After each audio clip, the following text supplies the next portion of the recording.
Hi everyone, in this video we are going to learn tenses in English. इस video में हम जो है टेंसेस को सीखेंगे इंग्लिश में, जो है टेंसेस को कैसे लर्न करना है और टेंसेस कितने इम्पोर्टेंट हैं। मेनली इंग्लिश में 3 टेंस होते हैं, सबको पता है, प्रेजेंट, पास्ट एंड फ्यूचर। और इन 3 टेंस के जो है 4 पार्ट्स होते हैं, मतलब इन तीनों के 4 पार्ट्स होते हैं। 3 into 4 is equal to 12 tenses. English में टेंसेस टोटल कितने हुए? 12। मैन कितने हुए? 3 कौन कौन से? Present, past, future. प्रेजेंट के भी 4 टेंस होते हैं, पास्ट के भी 4 होते हैं और फ्यूचर के भी 4 होते हैं। तीनों टेंस के जो है 4 पार्ट्स होते हैं और इसलिए जो है टेंस टोटल जो है 12 होते हैं। 3 into 4 12। 12 टेंसेस को सीखने का बहुत अच्छा फार्मूला है, क्योंकि नहीं तो लोग कंफ्यूज हो जाते हैं कि 12 टेंसेस कौन याद करेगा। ये प्रेजेंट है, पास्ट है, परफेक्ट है, कंटिन्यू है, सिंपल है, इंडेफिनिट है। उनको सिंपल तरीके से जो है लर्न करने के लिए बहुत इंपॉर्टेंट है। It is related to competitive English also, this can help you and then even your speaking English and then as well understanding language also, this is very important. सबसे पहले आपको क्या करना है, सबसे पहले प्रेजेंट टेंस को लेना है, उसके बाद पास्ट टेंस को लेना है, उसके बाद फ्यूचर टेंस को लेना है। तीनों को एक साथ लेना है। जब हम तीनों टेंस को एक साथ लेंगे, तीनों टेंस को एक साथ लेने के क्या होगा, तीनों टेंस को एक साथ लेना है और 3 टेंस को 4 भागों में बांटना है। 3 टेंस को 4 भागों में बांटना है, मतलब प्रेजेंट भी लेना है, पास्ट भी लेना है, फ्यूचर भी लेना है। और फर्स्ट कॉलम जो बनाना है वो बनेगा सिंपल का, सिंपल कॉलम। अब इसके बाद क्या है, अब होगा पहला कॉलम सिंपल का, दूसरा कॉलम कंटिन्यूस का, तीसरा कॉलम परफेक्ट का, चौथा कॉलम परफेक्ट कंटिन्यूस का। चारों के चारों कॉलम जो है कंप्लीट हो जाएंगे और उसके बाद उन्हें लर्न करने की कोशिश करना है। लर्न करने का मतलब उनको स्पीक आउट करना है।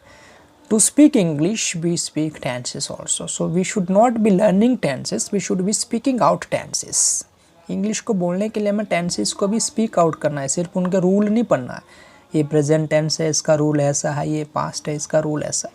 ठीक है, रूल आपकी जानकारी के लिए, ग्रामर को समझने के लिए, टेंसेस को समझने के लिए, दैट्स इट। बट इंग्लिश को बोलने के लिए रूल का कोई लेना देना नहीं है, उसके लिए हमें इंग्लिश बोलना है। यदि इंग्लिश बोलना है तो टेंसेस को स्पीक आउट करना है। टेंसेस को स्पीक आउट करने का मतलब है उनका प्रैक्टिस करना है।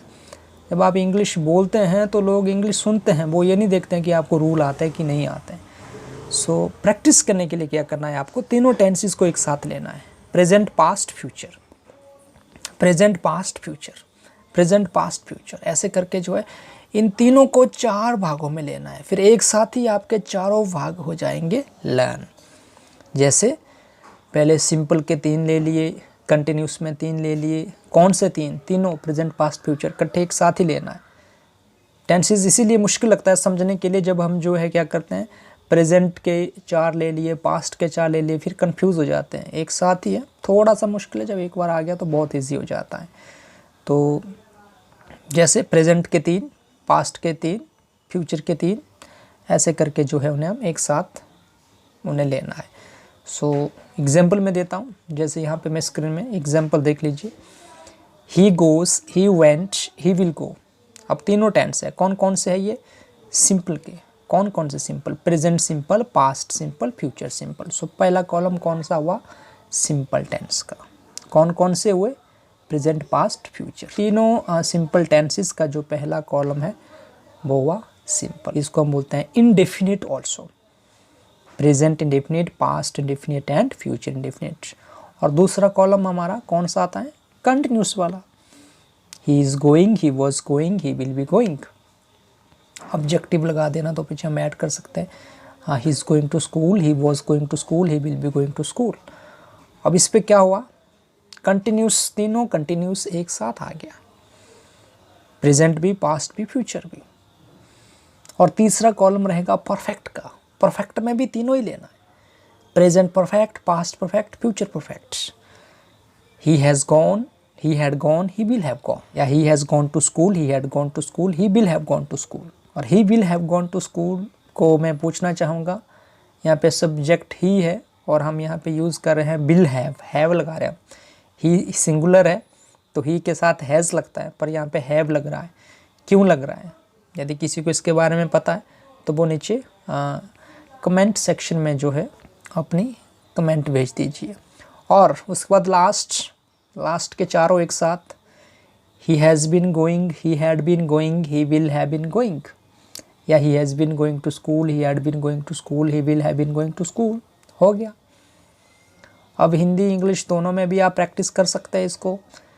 ही गोज़ टू स्कूल, वो स्कूल जाता है। ही वेंट टू स्कूल, वो स्कूल गया। He will go to school, वो स्कूल जाएगा। He is going to school, वो स्कूल जा रहा है। He was going to school, वो स्कूल जा रहा था। He will be going to school, वो स्कूल जा रहा होगा। He has gone to school, वो स्कूल जा चुका है। He had gone to school, वो स्कूल जा चुका था। He will have gone to school, वो स्कूल जा चुका होगा। He has been going to school, he had been going to school, he will have been going to school. इसमें since और फॉर का यूज़ होता है। जैसे कि वे 10 सालों से स्कूल जा रहा है। He has been going to school for 10 years. मैं जो है 1975 से पढ़ा रहा हूँ। I have been teaching since 1975। Since और फॉर का यूज़ किया जाता है परफेक्ट कंटिन्यूस टेंसेस में। सो इसी फॉर्मूले के द्वारा आप और टेंसेस को भी लर्न कर सकते हैं। I speak English, I spoke English, I will speak English, I am speaking English, I was speaking English, I will be speaking English, I have spoken English, I had spoken English, I will have spoken English, I have been speaking English, I had been speaking English, I will have been speaking English.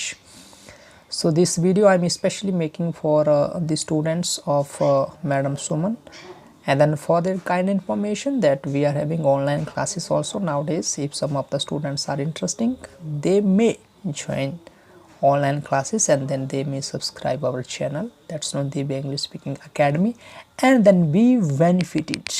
Let's be benefited, get interacted with people, those who are really with the sound knowledge of English language, those who can help you.